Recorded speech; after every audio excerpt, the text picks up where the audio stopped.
Hello, everyone. Thank you for tuning in. I am JayLee. This is JLeesCorner, and this is my review for Love at the Lockup Season 3, Episode 15. Yes, okay. They showed the preview to Life After Lockup, which starts November something. I will absolutely be reviewing it. When I tell you I felt so good seeing it, I'm looking like, what?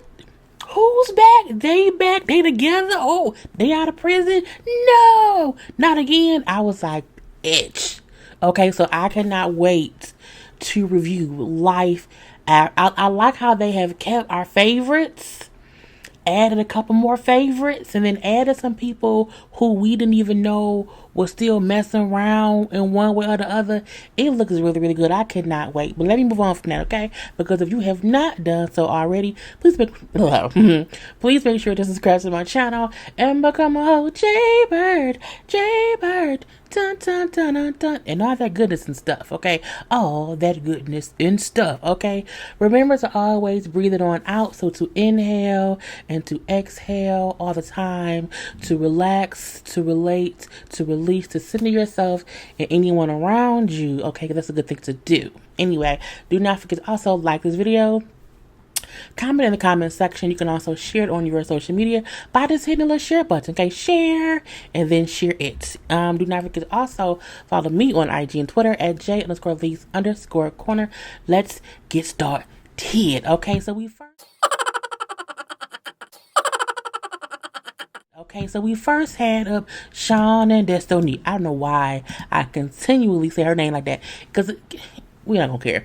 So, girl, SHAWN needs a mustache. If SHAWN had a mustache and like a beard a little bit, his lip wouldn't be so creepy.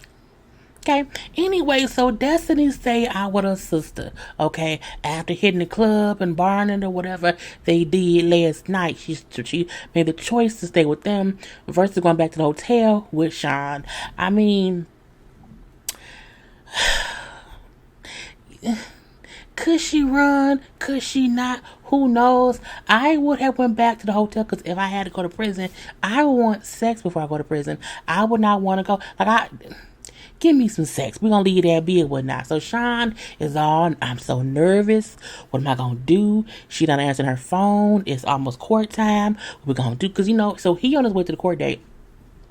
Praying she shows up or whatever. He like the perfect outcome would be, she comes to court. The charges are dismissed. I'm saying, later on I propose to her and we live happily ever after. I'm like, bruh, I don't see that happening. That would happen if you lived in like Animaniac's world. If you were Animaniac and zany to the max, I'm saying that might happen. Or if you was a Looney Tune, or even if you lived in Fred Flintstone Village, that may happen because that's cartoons. This real life shit, I don't see that happen. Leave that be. Now her court case starts at 8:30. It is 8:27. It is 8:27, and no, it's 8:23, and she ain't there. Oh my God, where is she? I'm gonna lose all my money. I'm gonna lose my money. You might, but she pulls up at 8:27. Yep, at 8:27, she pulls up to court. I told you I was coming. Don't stress. I'm here. Of course I'll be here. She says she wants to do things differently, but I'm like, but do you really? Okay, but at least she showed up. At least she's there, so he won't lose his money. Now, I wonder if since she came to this court case, will he be off the hook for 50 grand? Or will it continue on if her case continues on? We have to wait until when? Next week. So that's all we find out about them. Scott, you should just run. Is his name Scott? SHAWN, you should run. Scott should run too. This is Scott on here too. Y'all all should run away from the felons.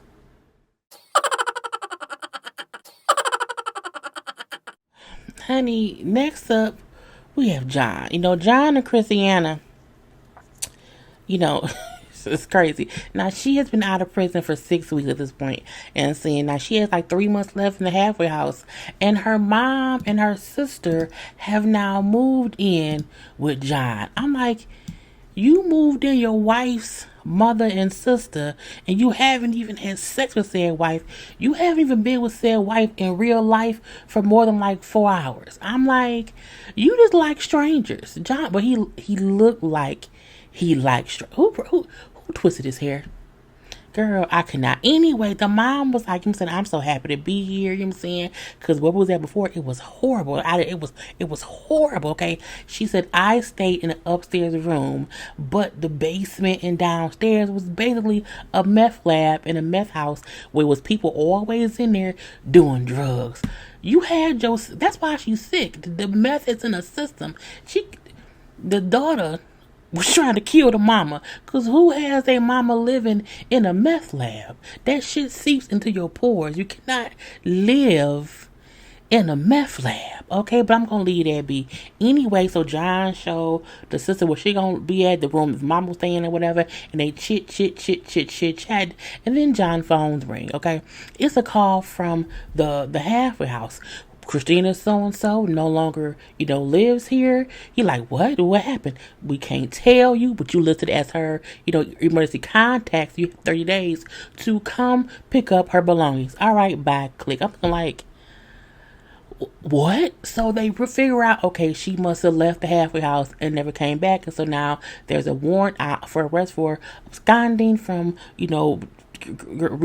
halfway house, this or whatever. So, the mom is like, she always does this each time. She in it for a little bit of time. She then gets tired of being there. She gets, caught up in all the foolishness and whatnot. And she, starts to get high.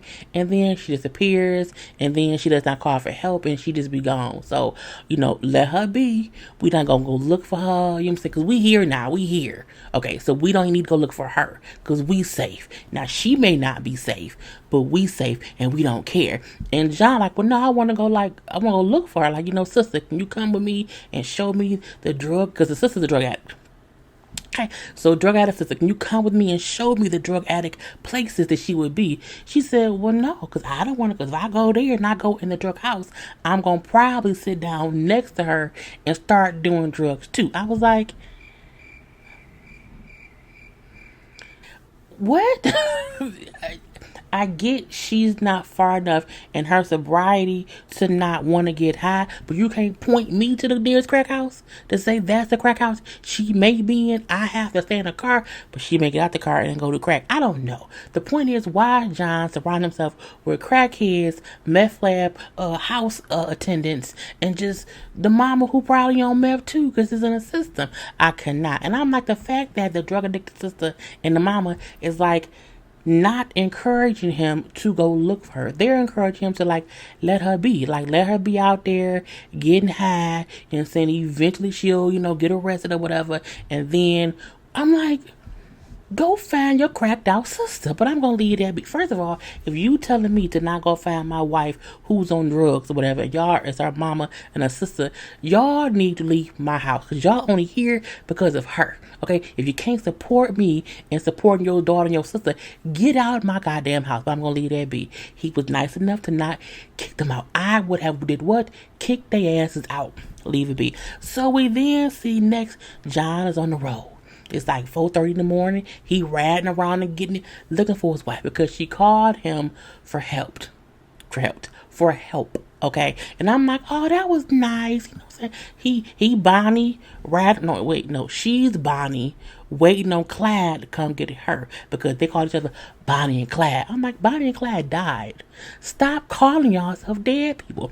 Anyway, so he finds her at some, was it a truck stop?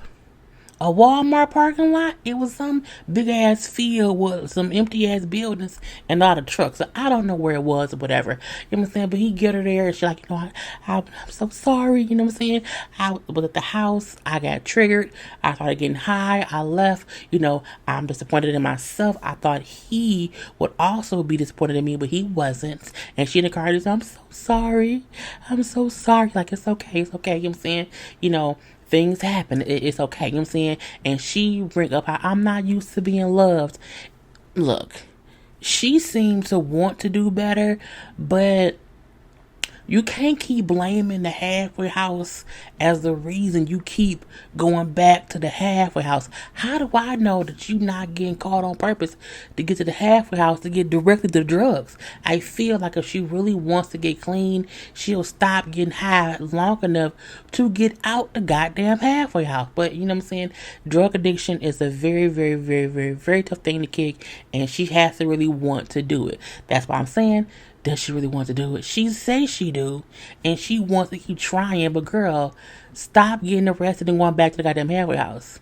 Just don't do that, okay? But I'm gonna leave that be. And he drives her away and say, things happen. You know what I'm saying? And it's a moment, but I'm not ready for her to go back to prison.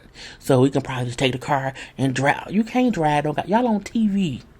We know you now, bruh. Leave it be. So he found her. And that's it.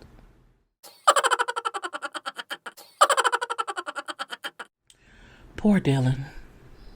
Poor Dylan has only been out of prison for 3 hours. Okay? 3 hours. And he is stuck with batshit crazy Heather. Okay? Now, Heather is nutty boo. She is nutty boo who helped me Jesus. Okay? And she driving around. I'm like, is she having an episode? Like, someone called the police. I think she's snapping. But, you know what I'm saying? He like, look, I'm fresh out of prison. Okay? My PO was waiting for me. Okay? I just need to get back to the house.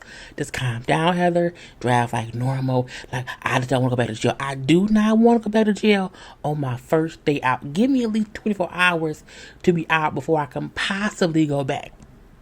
So he gets to the house in time, and the PO was there. Like, you just got out. You know what I'm saying? You can't be doing that, man. Because the rule is you're supposed to get out of prison and go to the house you're staying at, and then check in. He didn't check in. And he wasn't there, which is bad when he got there, whatever. So the guy. We don't see the PO. He's in the car or whatever, and he like asked for some paperwork. He asked like, you got a cell phone? He like, I got her phone. Okay, we'll cut it off. I'm looking like, what's going on?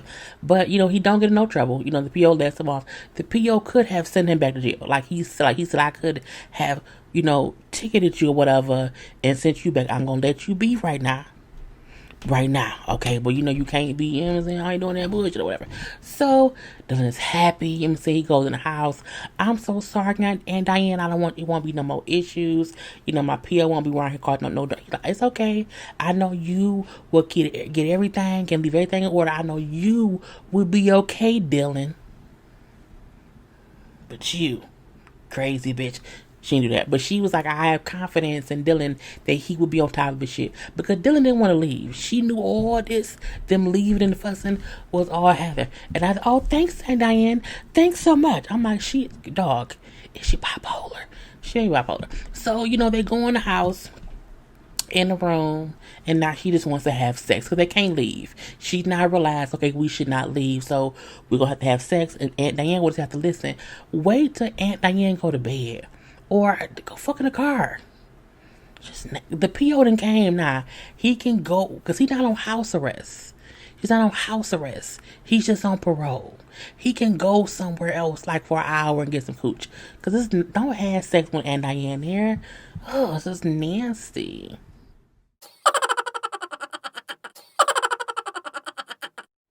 And next up, we have Lindsey and Scott.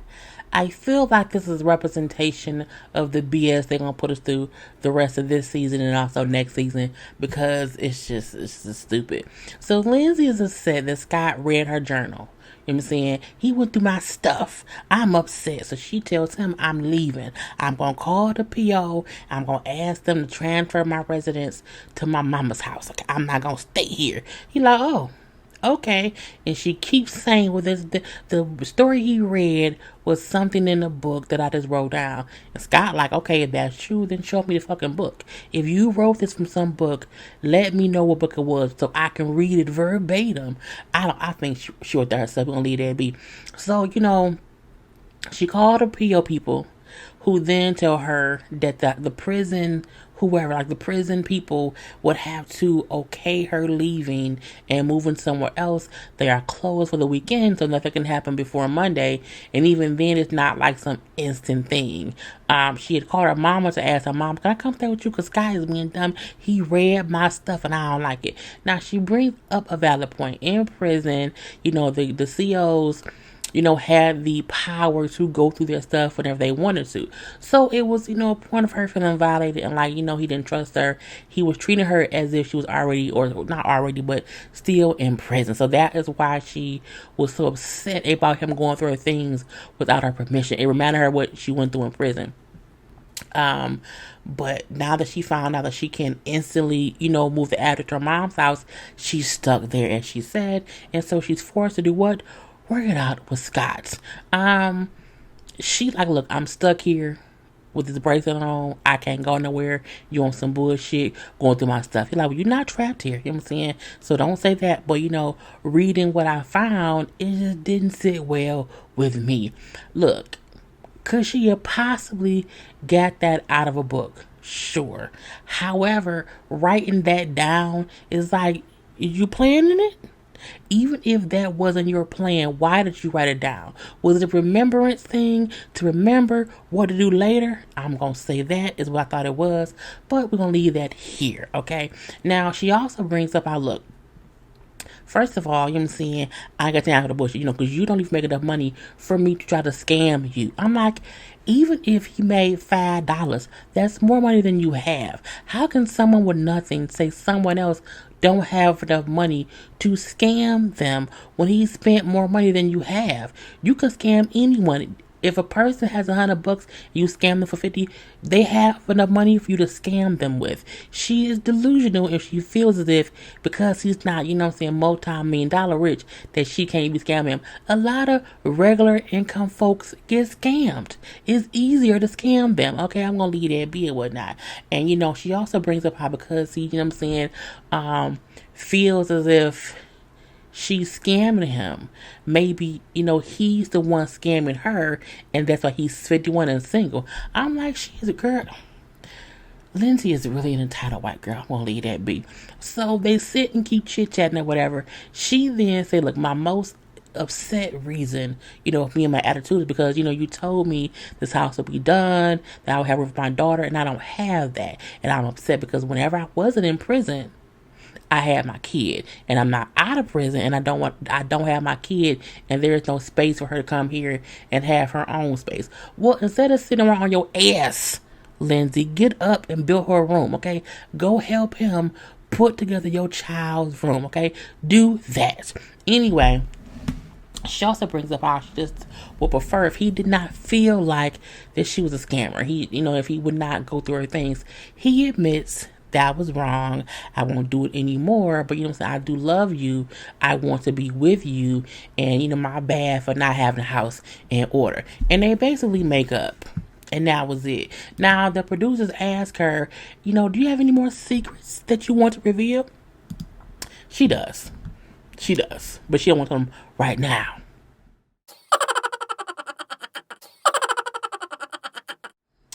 So we see TYRICE. Is it TYRICE?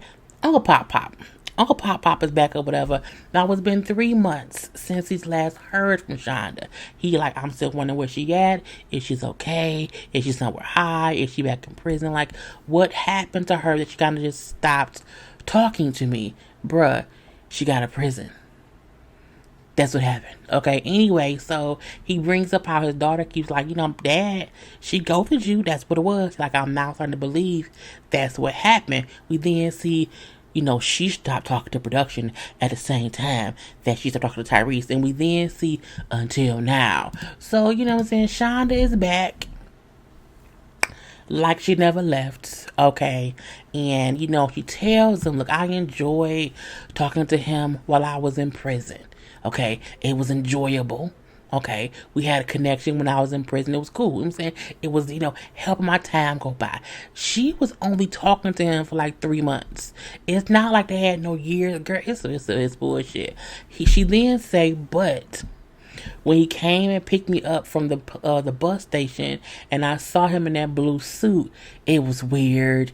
It was, it wasn't what I was expecting. It was kind of lame. I'm like, we told everyone said, why is he wearing that blue suit? Why is he out here being a pimp and a pastor? Uncle Pop Pop fucked himself up by being a pimp and a pastor, picking up a prisoner. Okay, say that 3 times fast. I cannot. Anyway, so she then say, and when we kissed, I did not feel anything. There was no spark or nothing, okay? And when I got on the bus, like, I felt like that was goodbye. But you didn't say goodbye. You said, I'm going to call you when I get there. And not only that, I feel like for her to say when I kissed him, I felt no spark. Did you feel any sparks when you was in prison? Because I feel like they kissed in prison. Okay, I'm going to leave that be. Anyway, you know what I'm saying? She said, so when I got on the bus, and that was my goodbye, when I got to Kansas City, I changed my number. I'm like... She said, I will, when you are in recovery, you have to basically cut people off. So I kind of cut him off because I was trying to get myself together. I got to Kansas City. I completed my halfway house stay. I got a job, I have a car, and I'm working on being clean and sober. I commend her for that. But she scammed Uncle Pop Pop. But we knew that. He just ignored it or whatever. So production said, will you be willing to call Uncle Pop Pop? Yeah, I feel like I owe him that conversation. And so she calls Uncle Pop Pop, okay? And he like, hey, I ain't heard from you. Like, what's going on? You been gone? I wanted to apologize, Uncle Pop Pop, you know what I'm saying, for ghosting you, you know what I'm saying, because you did not deserve that. You deserve better, Uncle Pop Pop, okay? But I needed to get myself together, okay? Because I need to be, good with myself before I try to be in a relationship with anyone. But I hope we can still be friends, because I'm sorry, Uncle Pop Pop, but can we be friends? He like, well, first of all, I was just worried because, I had not heard from you. I didn't know what had happened or whatever. And you never answered my texts or my calls or nothing. Not nothing. He don't know that she changed her number, okay? He said, I wish you would have just been, honest. I get that you wanted to get yourself together. That's cool with me. But, I wish you could have been upfront, real, and honest with me about that. Because she kept lying and ignore him or whatever. You know what I'm saying? You're like, I guess what we had wasn't even real. It was never real. It was some bullshit. I don't want to be your friend. I don't want to be shit to you. You know what I'm saying? Take care of yourself. Goodbye. And he then hung up. I was like, oh, he mad. But he had every right to be upset about it because, again, she can make it seem as if she had no intent on doing it. It was until she did it. No, she planned that. She knew. I almost feel like she made sure to spend as less time with him when she got out, knowing she was going to leave him be when she was on that bus. But I'm like, girl, it's some bullshit. Production asked her, you know what I'm saying, well, are you in contact with any of the other guys you were dealing with? And she was like, I just moved on. Meaning, yes, I am. I'm not in contact with him. I'm going to leave that be too. I don't see them two coming back because, again, unless we see who else you're dealing with, or unless he get another prison wife, I don't know. I think they done. Bye. And lastly, we have Maurice and Jessica. I don't have a picture up, it's fine. So he's been out of prison for 5 weeks, and they're on their way to see her parents, but she does not want her parents to know that she's pregnant. Don't tell my parents. Do not bring it up. You do know he can't hold water. Because the last time you said don't tell them that you're here, you're not supposed to be. He instantly told them he can't hold water. That's probably how he went to jail. He a snitch. Anyway, not a snitch. He can't hold water. So they in the house, the parents or whatever, chit-chatting. The mom and her is going shopping or whatever. And so Maurice and the dad is around the house, and the dad said he gonna show Maurice how to do some welding because Maurice needs to get some kind of job, learn some kind of trade. So the dad like, I can show you how to do this. You know what I'm saying? It takes time, it's not easy or whatever, but you can say these are things that we can do to help you get some skills. I'm like, that is free welding classes. Okay, let it go. Anyway, so Maurice is happy. I'm so happy, you know what I'm saying, because I've always wanted a dad, you know what I'm saying, who could show me things and be the role model I always needed and wanted. You know, me and my dad, we don't have any kind of relationship. So, you know what I'm saying, this is amazing for me. Okay, and I want to show him that I can take care of my wife. I'm like, get a job. Okay, I need him to do something. But you know what? It's only been 5 weeks. He was in Common for a month. So I guess he's really only been out a week, you know, in Vegas. So, but I need him to like do something with life or whatever. So they chatting or whatever. You know what I'm saying? He showed him some welding stuff or whatnot. And then, oh, that's great. You know, that's great, blah, blah, blah. You know, I want you to be able to, you know, be able to sustain yourself or whatever and support my daughter or whatever, because y'all may eventually want children. And Maurice said, yeah, you know what I'm saying? About that. He tells us, like, I don't want to lie to her that. I don't want to lie to her father. I don't want to have any secrets with him. I don't want to, you know, start off on the wrong side of the tracks. Okay, so you know what I'm saying? Hey, Dad. Yeah, she already pregnant. He like, okay. Dad is shocked. Shocked shit. How the fuck? He just got out. How's she pregnant? Because they fucked the first day. Okay. His thing is, like you said, I want you to be here to be responsible for your family. You know what I'm saying? Because we here to help y'all, but we not raising any more children. Okay. This will be your thing to do with, you know, with that's on y'all or whatever. So Maurice like, look, I never want to see jail. I don't want to go to jail no more. I don't want to do this and that. I want to be on trade and error. I want to make earnest money. I want to put my family first. I want to be there for my wife and my child. And you know what I'm saying, you know, she my world. And I want to take care of her. The dad said, okay, that's fine or whatever.